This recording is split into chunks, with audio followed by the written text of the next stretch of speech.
So now the Stockton police come in, and they do their investigation, but they could find no J.C. Brown, no hide or hair of him. They could find no crime committed because after interviewing the 80 people, they found out he never took a dime. And the people were adamant about the fact that they believed that this J.C. Brown was worth $40 million and that he would have provided a yacht, but something made him change his mind. And we don't even know if that was his real name now, do we? Correct, right. Now, after reading this story, George, I thought he was a charlatan. I thought this was a con. I figured I'm going to be writing about a con man. Mm-hmm. So I decided I was going to spend 2 weeks in the New York Public Library with the 8 clues that I read on the Internet. And I got from the Stockton Record, I got the original newspaper article that was written on June 19th of 1934. So I went with that and what I read on the Internet, and I took those 8 clues that I had, and I went to the New York Public Library, and I started to research what information I had to see if I was going to come up with something or it would still remain a legend after my couple weeks of research. What did you find? Well, interesting enough, the first clue that I had was the Lord Cowdray Mining Company.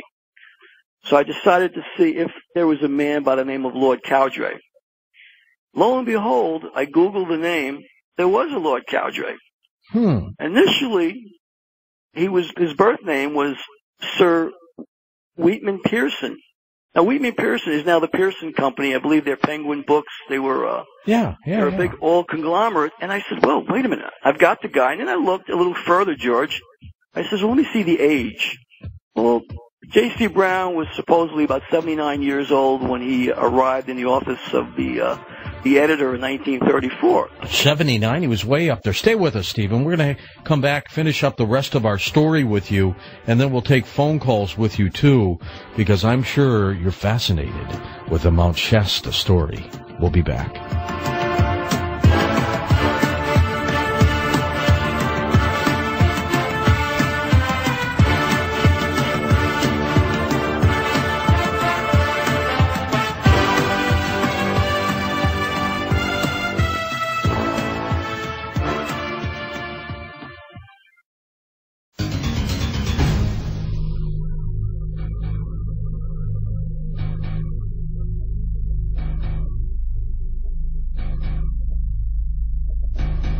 And welcome back to Coast. I'm George Noory as we talk about the legend of J.C. Brown and Mount Shasta with Stephen Sindoni. Stephen, you're talking about the clues, and the first being, of course, the mining company. Go ahead. Right. Well, the first clue was the Lord Cowdray Mining Company. And lo and behold, the company did exist. I was able to Google it, and there was the company. And I found out that the man of the company was named Lord Cowdray, but he wasn't named Lord Cowdray initially. He was, as I mentioned earlier, born Sir Wheatman Pearson. So after learning this, and I went to the New York Public Library, the genealogy department, but after learning this on their computer upstairs, I went downstairs in the genealogy department, and I started to go through birth records, death records, border crossings, marriage, and anything I could on Sir Wheatman Pearson to find out if he, in fact, was the J.C. Brown. Well, the first thing I learned, he was about the right age. I went through the border crossings, and I found about 10 border crossings into the States. I found a couple through Mexico, and I was looking for 1904 specifically. Mm-hmm. I found 1904 coming through Laredo, Texas border. When I found that on the manifest, I noticed that he came in with 2 other civil engineers, and J.B. Body, who's also a civil engineer. So those names, J.B. Body's name stuck out. The other 2 civil engineers I was going to research later. I came up a little roadblock there because in that library they didn't have his death records. So I went to the Mormon church, tried to get it. I couldn't get it. I then went to the Science Library on 34th Street, and I was able to find his autobiography. Once I was able to pull the autobiography for Lord Cowdray, I discovered that he died in 1927.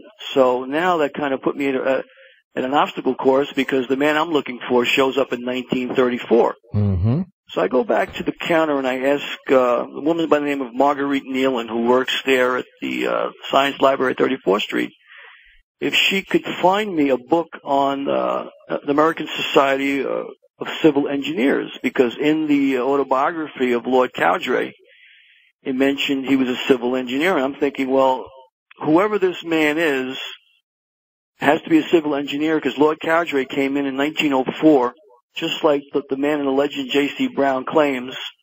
But I couldn't find him coming in 1907. So I said, well, he had to have told somebody, or maybe it was somebody other than the initial engineers that he brought over on the first trip. Well, Marguerite Nealon found this book for me. She said, you know, it's funny you say that, but a week ago I came across a book on American Society of Civil Engineers. She says, wait right here, I'll get it for you. So she went and got it. I thumbed through the book and noticed that Lord Cowdray had died in 27, as I had learned, and then I looked further and I found 3 other lieutenants that he had who were all civil engineers. And I looked at the names to see if the names matched the 1904 crossing through Laredo, Texas. One of the 4 names matched. It was J.B. Body. J.B. Body, yeah. Now, J.B. Body was actually John Benjamin Body, which I learned through the microfilm. So now I wanted to study more of J.B. Body. So what I did then, I then got another microfilm to read, and I was able to find his memoirs through the American Society of Civil Engineers, which put his death at May 23rd of 1940. So here it is. I have a man who was born in 1867, who was about 70 years old at the time, 1934, that the man shows up at the Stockton editor's office. So I've got a man who's late in age, who worked his whole life for the Lord Cowdray Mining Company, who came in from Mexico with Lord Cowdray in 1904. So I says, maybe I've got a bullseye here. So I then took the memoirs with me, and I went back to the library on 42nd Street, and I decided to now look very closely at all of J.B. Body's border crossings into the United States and through Mexico. What I learned and discovered was that in 1907, just as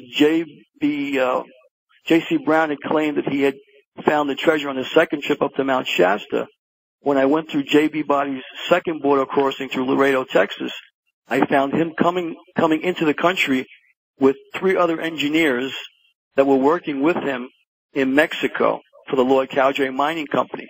So now I realized I had a bullseye, that the first time he came up with his boss, who gave him permission to go back up there in 1907 to bring 3 civil engineers with him. One of the civil engineers he brought with him was from South Africa. One was from Germany, born in Austria, and the other fellow was born in Scotland, all working in Mexico at the time. So he brought these 3 engineers through the Laredo border. They got on the Union Pacific Railroad, and they took the train up to Dunsmuir, California. And from there, that was a big mining town in those days, they went 11 miles up to the mountain, where they then went up to the mountain to discover what they found up in the hollows of Mount Shasta. Gee, well, so J.B. Body, you believe, was truly J.C. Brown? Yes. All right. Now, the claims, of course, are incredible. What other proof do we have that these people still reside down there? Because J.C. Brown, J.B. Body, never saw the individuals, right? Right, but he saw the mummifications, he saw the skeletons. Is it possible that there's nobody down there anymore? That's a possibility. They might have moved further because of human intervention. I will tell you this. Upon further research and study, I realized why J.B. Body and his party of civil engineers decided to keep the secret. And basically it was because of the American Indian. Our Native Americans knew early in the 1840s when the first colonialists went through that area and told them about the people that were living in the hollows of the earth.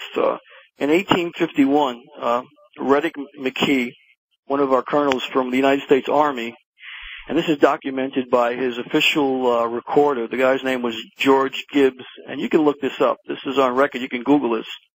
But there was a treaty to be signed with 13 of the tribes in Mount